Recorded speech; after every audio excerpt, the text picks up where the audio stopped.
Hola Alejandra. Bueno, ya empezamos, Dani, ¿eh? Hola Ale, ¿me escuchás? Hola Ale, ¿cómo andás?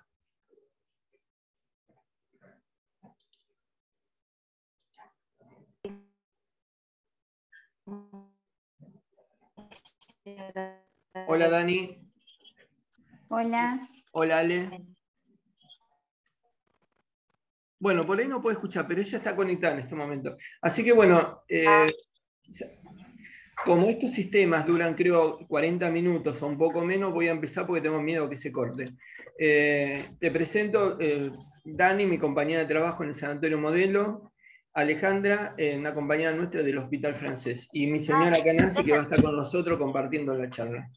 Así que bueno, la idea es poder, en este tiempo, en 30 minutos, poder por lo menos tener algunos criterios de identificación e interpretación de la tipificación de bacilos negativos. Lo primero, a ver, primero que pase. Ahí está.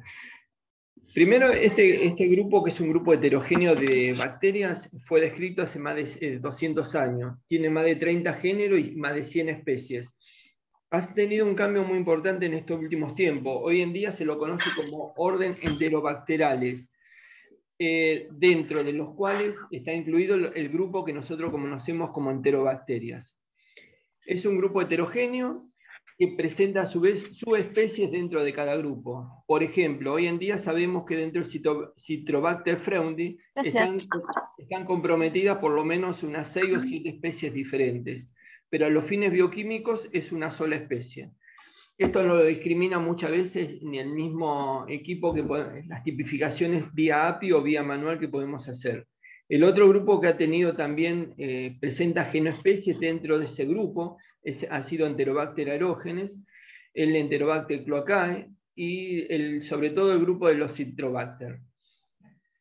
Por otro lado, las genoespecies, que muchas veces informa equipos automatizados como el API o el FENI, no son verdaderas. Es decir, uno debería estar informando grupos Citrobacter fraundi o grupo Enterobacter cloacae. Se ha habido algunos cambios, inclusive de grupo de género. Por ejemplo, hemos visto que también el que conocíamos como Enterobacter aerógenes, hoy pasó a ser un grupo Klebsiella, hoy se la conoce como Klebsiella aerógenes. A los fines médicos es exactamente lo mismo, simplemente ha habido cambios taxonómicos de género. Es decir, si a nosotros hoy nos pregunta si existe alguna Klebsiella móvil, sí, justamente es esta, la Klebsiella aerógenes, aunque todos por costumbre seguimos conociéndolo como Enterobacter aerógenes. También tenemos enterobacterias que no crecen, y dentro de las que hoy vamos a destacar, que anteriormente no pertenecía a este grupo orden enterobacteriales, es la que conocemos ahora como Klebsiella granulomatosis, causante de la granulomatosis inguinal. Afortunadamente no es una patología que podamos verla nosotros en esta parte del continente, pero con el recalentamiento global que está habiendo y con el tema de la migración poblacional, los casos que antes estaban circunscritos al continente africano, algunos lugares de la India o República Dominicana, podemos ya eventualmente encontrarnos alguna vez con alguno de estos casos. Y no crecen. Y el otro que es importante reconocer es, todos hoy sabíamos que la oxidasa negativa es parte característica de este grupo, sin embargo, Plesiomonas, que anteriormente no pertenecía a este grupo, ahora sí pertenece. Entonces, Plesiomonas, que antes la veíamos con el grupo de las vibrioaeromonas, sería a los fines teóricos la única enterobacterial que es oxidasa positivo. Son todos móviles, excepto Shigella y Klebsiella, y la principal característica es la fermentación de glucosa. De ahí a que todos utilicemos el medio del TCI como el gran medio como para poder acercarnos a este grupo. Entonces, yendo específicamente a este grupo que dijimos que hoy en día conocemos como enterobacterial, está formado por distintas familias. El mayoritario es el grupo de las Enterobacteriaceae. El otro grupo importante es de las Morganelaceae, conocidas como Morganella, Providencia y Proteus. El de la Yersinia, que comprende los géneros Yersinia y Serratia, la Jasniaceae con Jasnia y Erguasiella, y después otras menos importantes. Sí, dentro de esta menos importante tenemos la que hoy conocemos como Pantoaceae o familia Pantoaceae, de donde el género específico formador de este grupo es la Aglomeran. Eso para tenerlo en cuenta porque ya también es un grupo bastante importante, no en frecuencia, pero sí que se habla mucho. Que nosotros lo teníamos englobado como Enterobacter aglomera. Hoy en día se lo conoce como Pantoea aglomerans. ¿Y dónde están circunscritos estos grupos de bacterias? Como lo vemos en la práctica clínica, tanto en infecciones extraintestinales como intestinales, ambulatorio o en pacientes internados, sobre todo infecciones urinarias, neumonías, bacteriemias, meningitis en el caso de las meningitis neonatales, por cólica 1, infecciones de piel y partes blandas.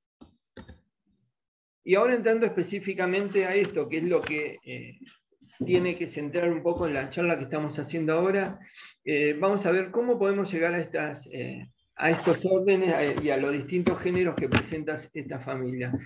Entonces, anteriormente, ¿qué hacían? No existía la velocidad y no existía el automatismo como tenemos hoy en día con los medios. En los principios se utilizaba mucho el rojo metilo y el BP. Eran dos pruebas que si daban negativa uno podía estar afirmando que ese grupo iba a estar dentro del grupo bacilos negativos no fermentadores. Son pruebas que prácticamente nosotros no utilizamos en la práctica diaria. ¿Por qué? Porque en el caso del rojo metilo son 48 horas el tiempo de incubación. Imagínense estar trabajando con tanta demora en los resultados. Así que rápidamente se impuso el TCI como medio orientador para poder estar en grupo, ya sea de bacilo negativo no fermentador, en el caso que tenemos acá en la derecha, la principal característica que nos orienta tiene que ser alcalino ácido como orienta acá, o como lo conocemos vulgarmente, tubo completamente rojo. O las distintas formas que podemos llegar a encontrarnos. El alcalino ácido, que es el del centro, sin gas, ácido ácido sin gas, o ácido ácido con gas.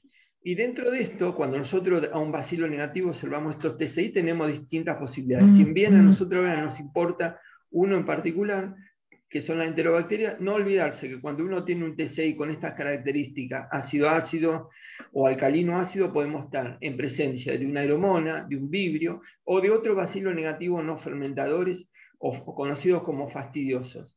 Lo vamos a dejar picando, que no es el tema de la clase, pero sería el grupo, por ejemplo, de las Pasteur y algunos grupos ACET.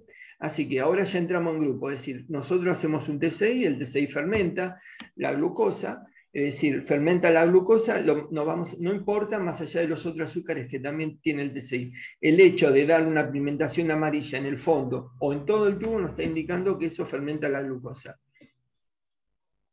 Y estas son las distintas combinaciones de TCI fermentadores que podemos tener. Excepto el tubo del medio, que es un tubo netamente alcalino, es decir, de un bacilo negativo no fermentador, que podría corresponder a una pseudomonas, una cineto o cualquier otro no fermentador. El resto, tanto a derecha o izquierda, corresponden a distintos tipos de enterobacterias. Este es un tubo alcalino ácido con sulfídrico. ¿Y por qué digo ácido, por más que no vea el tubo amarillo? ¿Por qué? Porque la producción de sulfídrico solamente se produce cuando, en un medio ácido donde hay fermentación de la glucosa. Así que este tubo alcalino ácido con sulfúrico, este es otro con producción de gas. Acá pasando del lado derecho tenemos un tubo ácido-ácido sin gas, un tubo alcalino ácido con gas y un tubo sin viral, es decir, este no fue inoculado directamente. La única observación que podemos hacer de estos tubos, que lo que siempre tenemos que tener en cuenta en la preparación de los tubos, es que se ha separado parte del menisco de la pared y hay una pequeña burbuja de aire en algunos de ellos. Eso seguramente ha pasado porque los tubos están envejecidos. Entonces, una vez que sabemos que es un bacilo negativo, estamos probablemente dentro de un enterobacteria, pero también podría ser una aeromona. La segunda prueba en cuestión que hacemos no en todas las circunstancias, porque no es una prueba que hagamos de rutina, es la oxidasa. La oxidasa tiene que ser hecha fundamentalmente de un medio sin azúcar, es decir, yo lo puedo hacer de un agar-sangre, de un choco, inclusive de un Müller-Hinton, pero nunca lo puedo hacer de un Levin, que tiene azúcar como lactosa, de un Macón que es sorbitol, o de un medio como estos medios en tubos que son del T6. Entonces esa prueba nos va a marcar dos grandes grupos. La oxidasa negativa vamos a estar en la enterobacteria y la oxidasa positiva puede ser una aeromona, vibrio y plesiomona. Es decir, ya estamos separando los distintos grupos que inicialmente vimos que el TCI nos decía que viraban. Otra característica en común que hay que tenerlo en cuenta, y ya ahondando un poquito más en las tipificaciones, es decir, no existe ninguna prueba que por sí sola nos pueda marcar probablemente una característica de género o de especie, a lo sumo de género. Por eso vamos a ver que muchas veces es muy difícil congeniar y estar usando una única tabla de tipificación. En mi vida he usado 4 o 5 tablas diferentes, todas con sus limitaciones pueden ser perfectamente válidas, pero digamos, un poco esto lo hace la experiencia, es decir, ustedes las tablas las van a usar sobre todo para los gérmenes más difíciles de tipificar, pero las situaciones habituales son de rutina, uno no recurre a tablas, sino se basa en características generales y por frecuencia de gérmenes. Pero vamos a hablar de alguna de ellas. Si la cepa tiene beta-hemólisis, podemos estar en presencia en un agar-sangre, ¿no? Podemos estar en presencia de un coli que en el 50% de las veces lo producen. Tengan en cuenta esto porque las cepas 0 E. coli 157 es productora beta-hemólisis, así que si estamos en una diarrea hay que tener en cuenta que este tipo de cepas producen hemólisis. La Serratia marcescens, la Morganella morgani y el Proteus. Vamos a hacer acá un alto en Serratia marcescens porque muchas veces se confunde con aeromonas. Tengan en cuenta esto, es decir, una cepa muy pigmentadora que aparte producen beta-hemólisis puede ser una Serratia aeromona. Lo interesante sería hacer la oxidasa. Si la oxidasa no da, que nos ha pasado a todos nosotros, lo que se tiene que hacer es un repique en un medio como puede ser Müller-Hinton. Y antes de las 6 horas volver a repetir la oxidasa. No dejarle tiempo para que produzca pigmento, porque al producir pigmento no enmascara las pruebas de oxidasa. La otra característica son las cepas mucosas. Todos sabemos que cuando tenemos una colonia mucosa en un medio que puede ser Müller-Hinton, sangre, chocolate, fundamentalmente estamos pensando en primer lugar con una Klebsiella, pero no olvidarse que hay otras que pueden producirlo, como son el Enterobacter, Pseudomonas, Pantoea aerógenes, Escherichia coli y más excepcionalmente Citrobacter y Salmonella.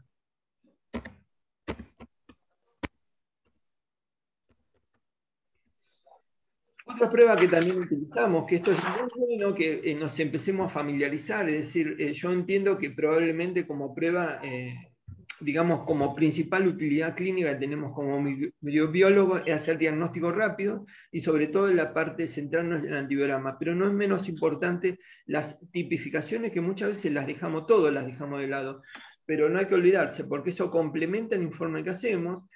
Podemos hacer diagnósticos realmente que pueden cambiar el pronóstico y evolución de un paciente. No es lo mismo decir que uno tiene un virina o que tener un enterococo bovis tipo 1, porque estamos diciendo que tiene una endocarditis probablemente, y probablemente aún mucho peor que tenga un marcador de una probable enfermedad oncológica.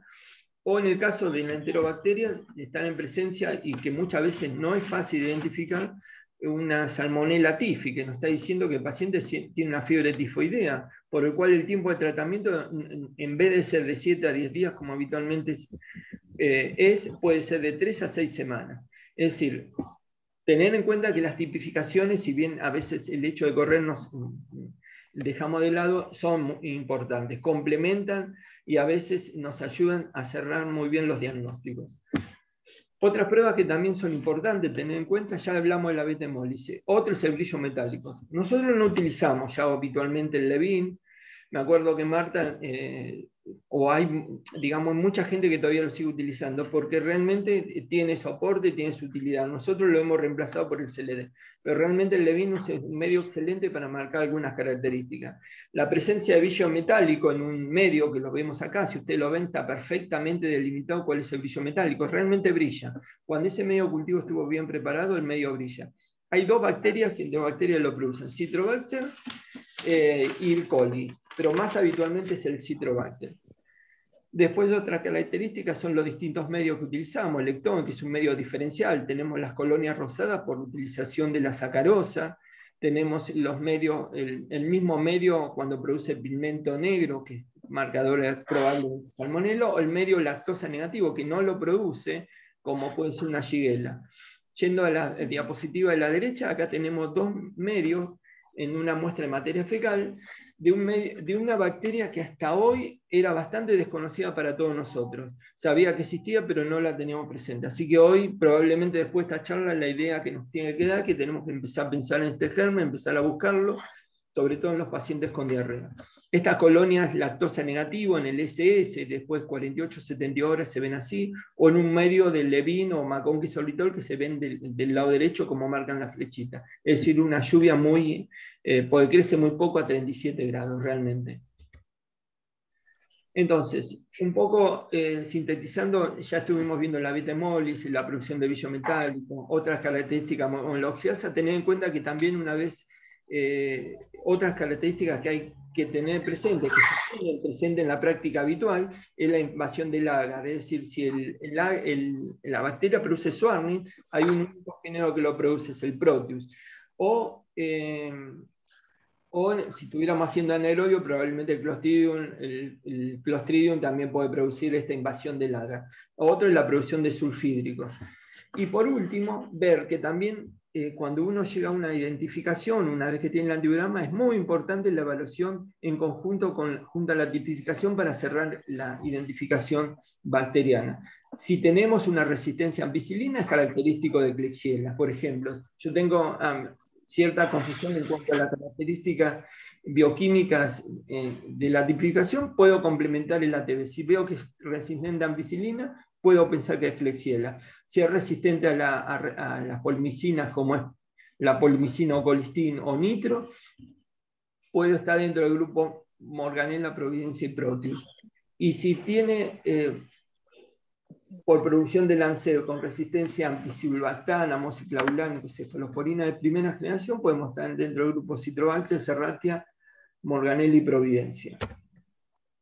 Otras pruebas que son importantes para tener en cuenta. En la foto del medio nosotros tenemos las pruebas básicas que se utilizan habitualmente. El TCI, el mío, citrato, acá está mal marcado, este es el medio, este no es una aldía. Este es una urea de Kristen, este es un zinc, y este es un medio que acá dice urea, pero realmente desconozco qué medio es. Pero bueno, acá lo único que faltaría probablemente sea la aldía.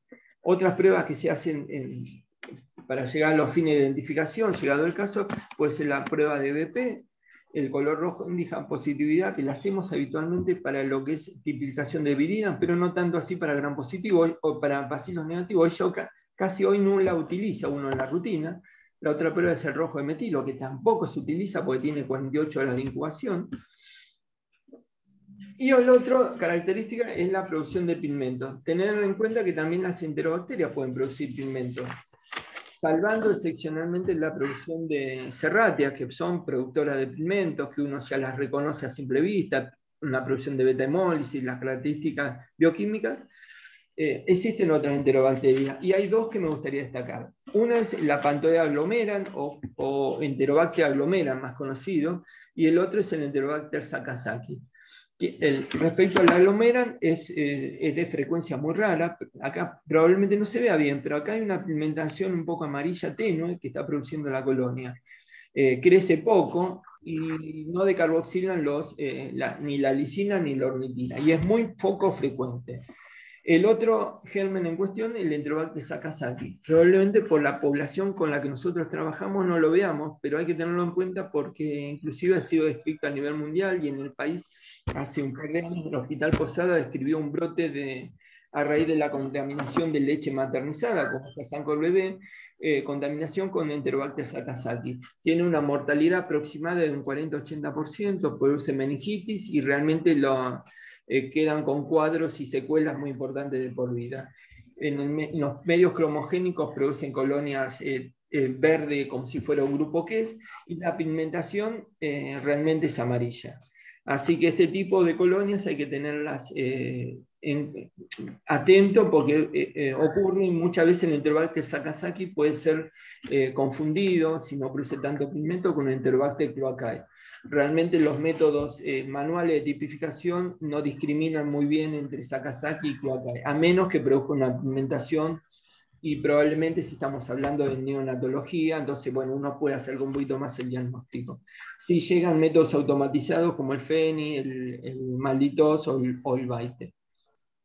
Estas son otras pruebas que se hacen y actualmente complementan los estudios, como son, estos son, y les muestro un poco, que son los controles de calidad que nosotros habitualmente preparamos cuando se preparan los medios de cultivo. Un medio no fermentador con pseudomonas, un medio con una shigella, donde vemos el TCI alcalino ácido, un medio ácido de un probable enterobacteria, ácido con gas, y un medio, una salmonela, donde evaluamos el control de calidad de los medios. Inclusive ahora hemos tenido una pseudomonas aeruginosa que el control de calidad viró, es decir, nos dio, si mal no me acuerdo, me lo mostró Cristian hace 2 días, daba alcalino ácido. Y eso puede pasar, que un bacilo negativo no fermentador vire el TCI. Sí, es una eventualidad y es muy raro, pero puede pasar.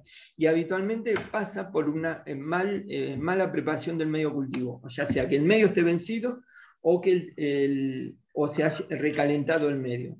¿Por qué? Porque si bien no fermentan la glucosa, la pseudomona, lo que sí produce es una acidez oxidativa de la glucosa. Entonces, si el medio si la bacteria, la pectona está degradada, el germen al no utilizarlo no puede alcalinizar suficientemente el medio, entonces el germen, el TCI se torna vira, alcalino ácido se pone, entonces uno realmente lo estaría confundiendo con una probable enterobacteria. Por eso es importante hacer control de calidad y ver las otras características, porque si uno viese la colonia se daría cuenta que corresponde a una pseudomonas. Bueno, esto es para seguir complementando más las pruebas, que creo que acá se ven mucho mejor. Acá inclusive tenemos arriba los medios que examinan, tenemos una liga con un Proteus, tenemos un enrojecimiento, un color rojo característico, la examinación que produce el Proteus en el medio del liga, acá una Klebsiella en el medio, este tercer tubo corresponde a un Enterobacter. ¿Por qué? Porque está ácido en el fondo, es decir, una liga negativa, y el tercer medio es liga positiva, con producción de sulfídrico. Probablemente esto corresponde a una salmonela. Acá una foto un poco ampliada de lo que es la producción de beta-hemólisis en coli. No es una hemólisis como uno estaría esperando en un streptopiógenes, pero es una hemólisis al fin, y es beta-hemólisis. Así que estas son pequeñas cosas y características de la enterobacteria y nos van a ayudar a identificarlo. Y acá un poco para ir jugando entre nosotros, digo, si alguien se anima, si vos, Dani, o el que quiera, o vos, Nancy, yo describo un poco las características: alcalino ácido, produce sulfídrico, citrato positivo, urea negativa, LIA positivo con sulfídrico y el ODC es negativo. 3 segundos. LIA positivo, parece una salmonela. Acá es una de las características fundamentales, produce sulfídrico. Es una enterobacteria porque viró el T6. ¿Cuál sería? ¿Alguien? A ver. Salmonella. Salmonela. Salmonella. Muy bien, perfecto, sí. No sé quién habló, vos las dos. ¿Por qué salmonela? Tiene 2 características. Produce sulfídrico. Producción de sulfídrico, sí. Produce sulfídrico, la LIA es Urea positiva, negativa. que también tiene un pequeño halo de sulfídrico, y la urea negativa. Esas 3 características me están diciendo que esto, sin hacer nada más, esto es una salmonela. Es una salmonela entérica. Tengan en cuenta que existe eso a los fines teóricos nada más, porque nosotros después probablemente el informe sea diferente. Existe una única especie de salmonela, se llama salmonela entérica, y todo lo demás que nosotros conocemos son 0 variedades. Existen 2.500 0 variedades de salmonela. Entonces nosotros informamos salmonela tifi, salmonela tifimurium, salmonela enteritidis, salmonela paratifi, salmonela paratifi A, B, salmonella cholera-Swiss, pero todas pertenecen a una única especie que se llama salmonela entérica. Pero esto muy bien, es decir, reconocer la característica. No hace falta ver todas las tubos. Producción de sulfídrico, liga positivo, urea negativo, con citrato positivo, ya está. Eso es una salmonela, no hay mucho más para pensar ahí. Bueno, acá me pasó rápido. La idea era, esto lo hemos tenido nosotros en el sanatorio, es decir, esto que impresionaba. Cuando yo veo esto, es un citrato positivo, la urea negativa, produce indol, bueno, está dentro de los grupos que muchas veces a nosotros, a todos nos dificultan la identificación. ¿Por qué? Porque en primer lugar estamos pensando que por ahí se contaminó. porque produce indol, pero termina en 10 minutos, me está diciendo esto. Así que bueno, acá produce indol. Es decir, esta característica de tipificación es característico de un citrobacter. Es decir, es lactosa positivo, por lo veo en el CLD, citrato positivo con los aminoácidos negativos, con la producción de indol, eso corresponde a un citrobacter Cosseri. El TCI está virado, aunque parezca que es diferente, quizá por la foto. Es alcalino ácido. Esto también es una muestra que hemos tenido nosotros. Esto es lo más rutinario que hemos tenido nosotros, es lactosa negativo.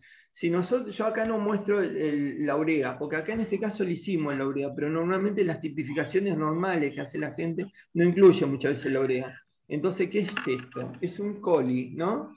Sin la urea esto pertenecería a un coli. El citrato negativo, la LIA variable, pues es mayormente positiva, y la ODC positiva, con indol positivo es un coli. Por eso todos decimos que el coli urea positiva es una Morganella morgani. Esto correspondió a una Morganella morgani. Entonces, vamos a hacer digamos, quizás nos va a quedar poco tiempo para ver el resto de cosas, pero me gustaría por lo menos sintetizar rápidamente las principales características diferenciales que vamos a encontrar en los gérmenes. ¿Cómo diferenciamos coli, el coli inactivo, es decir, el coli que es la LIA negativa, es alcalino ácido, es inmóvil? A eso llamamos coli de la Shigella. ¿Alguien quiere contestar? ¿Con el acetato? Acetato sería uno. Pero recordemos que tiene nada más 80% el coli positivo. Así que bueno, si el acetato da positivo, lo sacamos como coli, pero en realidad, si nos da negativo, también puede ser un coli. Habría que hacer coli, habría que hacer acetato o silosa. Perfecto, está muy bien, pero es lo que hacemos todo en la rutina.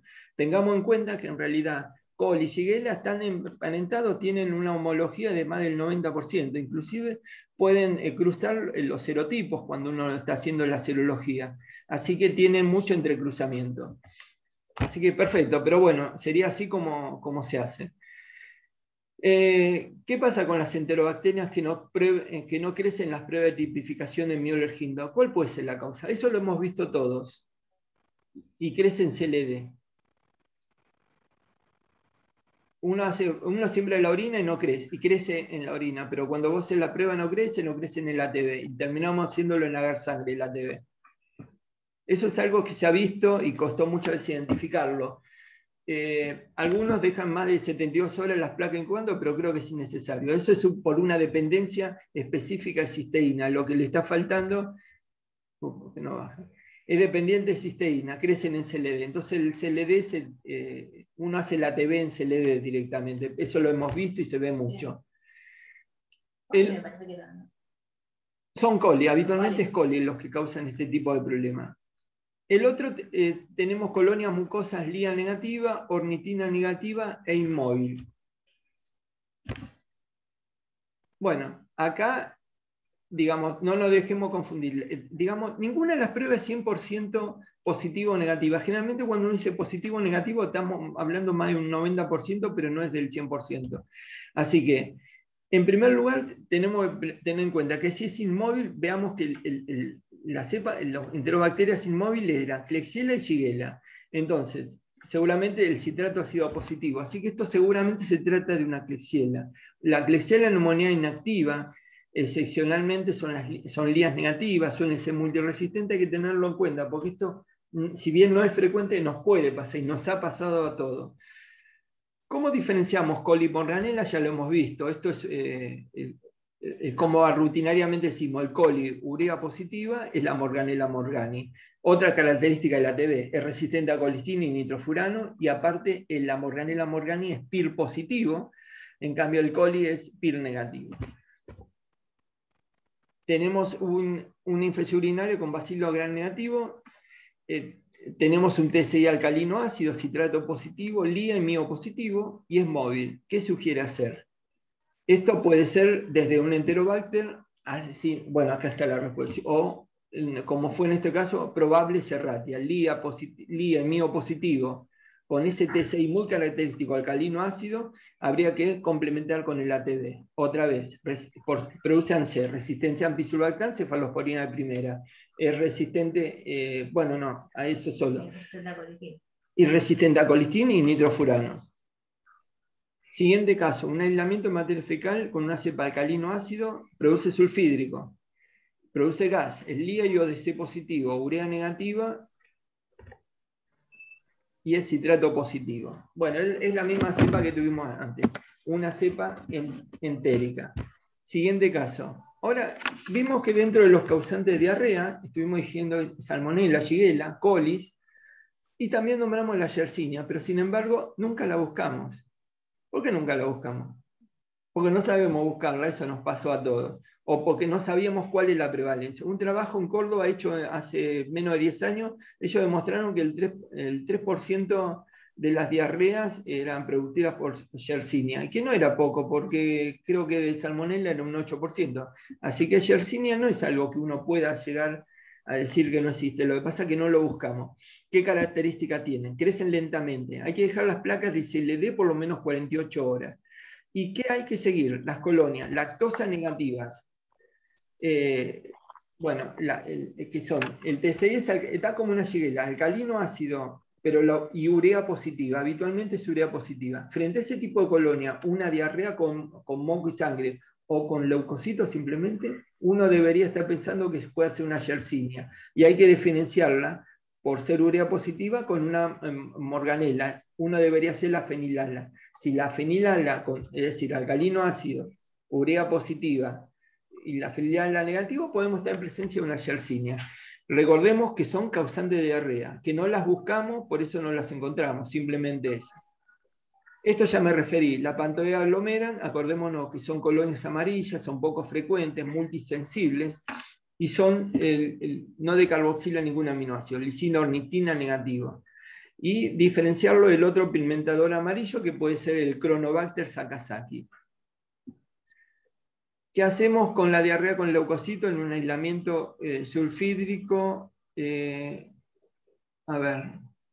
Bueno, no, acá diarrea con leucocito, aislamiento colonia con sulfídrico, liga positivo, citrato positivo. ¿Cuál es el primer diagnóstico? Esto ya es más repetitivo. Esto lo estuvimos viendo, es una salmonella. Pero también tener en cuenta que la Warsiella tarda como diagnóstico diferencial. También puede producirlo, pero acordémonos que la Warsiella es citrato negativo, ¿no? Digamos, uno no la confundiría a simple vista, pero si uno hace liga y urea, probablemente sí, porque podría estar enmascarando a la Warsiella y se confundiría.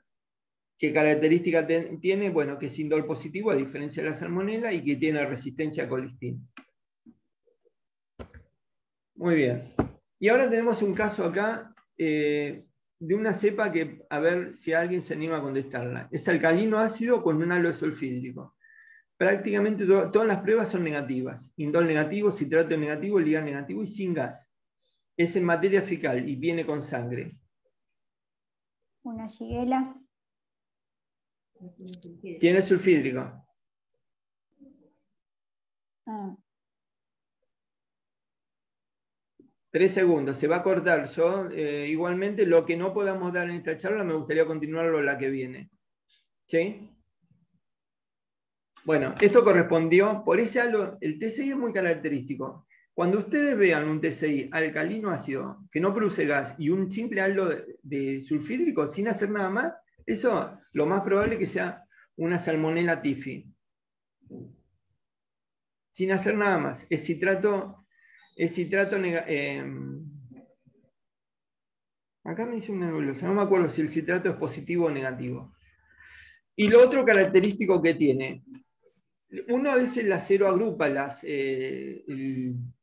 o uno debería cero agrupar siempre la salmonella. Si yo estoy bioquímicamente seguro que esto es una salmonella, pero la serotipificación de A y B me da negativo, debo calentar a baño María esa cepa y después volverla a hacer la serología, porque eso seguramente corresponde a un serotipo, a la presencia de una cápsula que enmascara que está enmascarando la serotipificación.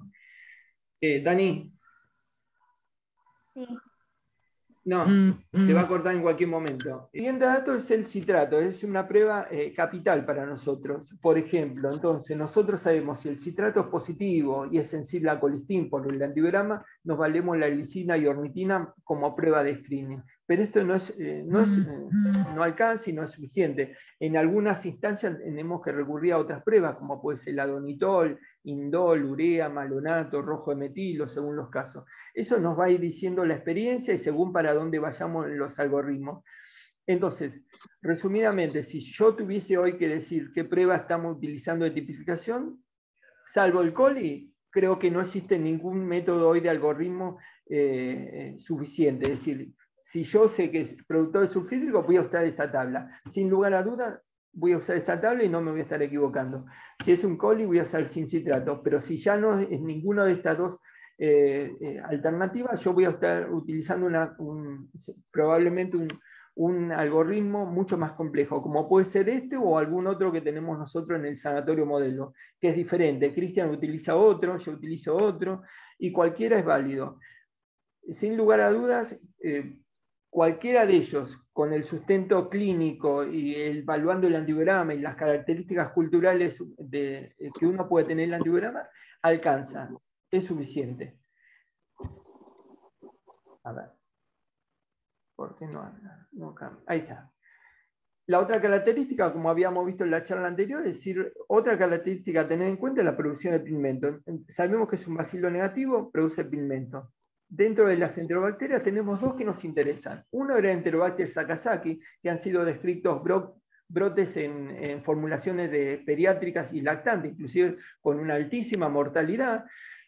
Produce un pigmento no muy amarillento, pero es amarillento, que en el medio cromogénico es colonia verde azulada, o el otro que es mucho menos frecuente es la Panthoea glomera. Acordémonos de esto, Panthoea glomera, que muchas veces lo hemos informado porque nos da el lisino ornitina negativo y citrato positivo, es realmente muy poco frecuente. A veces, ¿qué nos pasa a nosotros? Que carecemos de metodologías más complejas o tenemos que terminar los cultivos. Entonces, muchas veces terminamos poniendo Panthoea glomera teniendo en cuenta que es poco frecuente, produce pigmento, tiene que tener los tres aminoácidos, lisina, ornitina y arginina negativo, y por otro lado es multisensible. Entonces, muchas veces el apuro puede hacernos que nosotros informemos esto, pero habría que corroborarlo. Es decir, yo me puedo quedar tranquilo si el pigmento es amarillo y los tres aminoácidos son negativos. Ahí le puedo poner sin lugar a dudas como Panthoea glomera o anteriormente conocido como Enterobacter.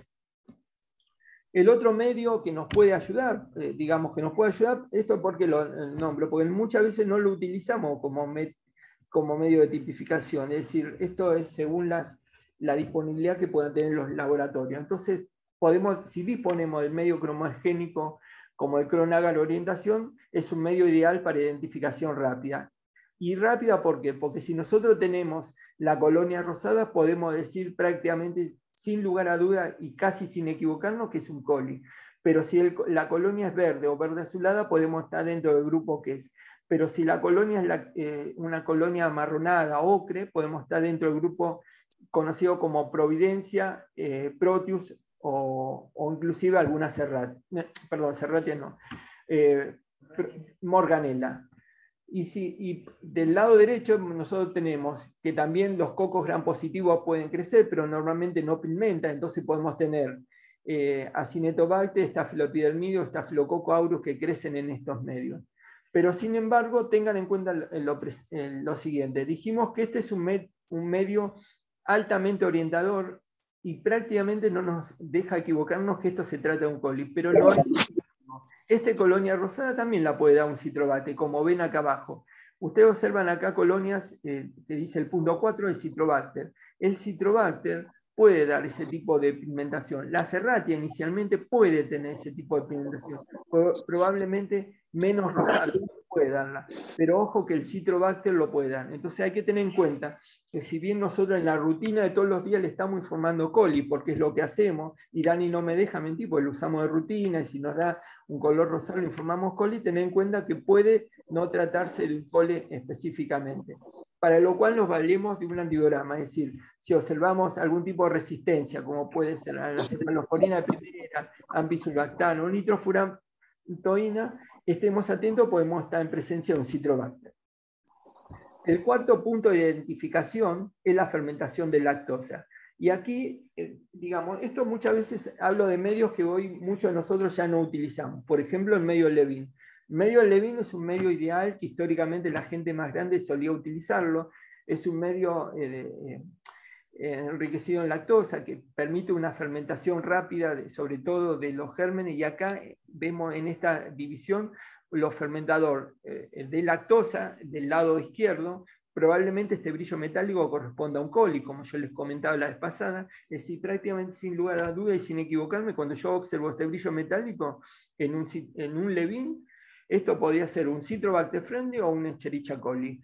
Y con un simple citrato podría diferenciarlo. En cambio, del lado derecho tenemos un lactosa negativo, tiene prácticamente el color del medio. Y acá, dentro de este grupo, podemos tener Proteus, Salmonella, Shigella, Yersinia. Y en la filmina superior tenemos el medio SLD, que es un medio que más habitualmente estamos familiarizados a utilizar. Y tenemos dos poblaciones. Es un medio que tiene lactosa. Si el germen utiliza la lactosa, le va a producir por acidificación un pigmento de colonias amarillas. Si no utiliza la lactosa, va a tener el mismo color del medio. Estas que se ven acá, esta pátina que se ve prácticamente en toda la estructura de este SLD, que son los lactosa negativos. Y ahora quiero resumidamente ver algunas características que creo que nos van a ayudar a sintetizar. Y acá es donde hemos quedado la vez pasada. Primero, cómo diferenciar, y sobre todo en un lugar donde sí me interesa que diferenciemos, que es en materia fecal. ¿Cómo diferenciamos el coli de la Shigella? El coli inactivo, que es inmóvil, que es urea negativo, citrato negativo, que se parece mucho a una Shigella, pues es inmóvil. Y habíamos hablado que las pruebas iban a ser el acetato y la silosa, básicamente. A ver, no funciona. A ver. El coli es móvil. El otro dato que puede ser importante es la serología, pero tengan en cuenta que coli Shigella tiene una homología de ADN prácticamente más del 95%, así que inclusive la serología puede cruzar positiva. Otro, tener en cuenta las enterobacterias que no crecen habitualmente en los medios habituales. Tener en cuenta que crecen en CLD. ¿Eso es por qué? Porque son dependientes de cisteína. Eso los vimos en algunos casos del coli, por el cual muchas veces los ATV los terminamos haciendo en CLD. Después las colonias que son LIA, MI y MIO y movilidad negativa. Tener en cuenta sobre todo si es un grupo QES en el cronágaro orientación, que puede tratarse de una Klebsiella neumonía inactiva. Para lo cual el modo más rápido es hacer una movilidad en un caldo, por ejemplo. Si es inmóvil, sin lugar a duda, porque no hay muchas enterobacterias inmóviles, eso es una Klebsiella. ¿Cómo diferenciamos coli de Morganella? Básicamente por dos pruebas. El PIR, que no, media hora, PIR negativo es el coli, PIR positivo la Morganella o la urea simplemente. Estas son cosas que ya hemos visto la vez pasada. Entonces, cuando observamos, el siguiente caso, LIA, MIO y móvil, estamos en presencia de una serratia. Tened en cuenta la DNasa. Nosotros hemos tenido mala experiencia con la DNasa. Es una prueba muy genuina, pero si no está hecho el control de calidad en esa serratia, en ese medio de DNasa no va a dar la prueba. Así que tened en cuenta esto, porque si la LIA y MIO es positivo con resistencia a colistin, prácticamente una serratia hasta que se demuestre lo contrario. Observar la producción de pigmento. La siguiente es, tengamos en cuenta que nosotros a partir de ahora, eso ya te lo confirmo Dani, en el caso de las materias fecales que observemos con presencia de leucocitos, vamos a dejarla más tiempo a temperatura ambiente, el medio SLD, para búsqueda de Yersinia. Acordémonos cómo sospechar Yersinia. Yersinia es alcalino ácido, urea positiva, fenilala negativo. La fenilala va a ser importante porque la vamos a diferenciar de los proteos, que no nos interesa particularmente.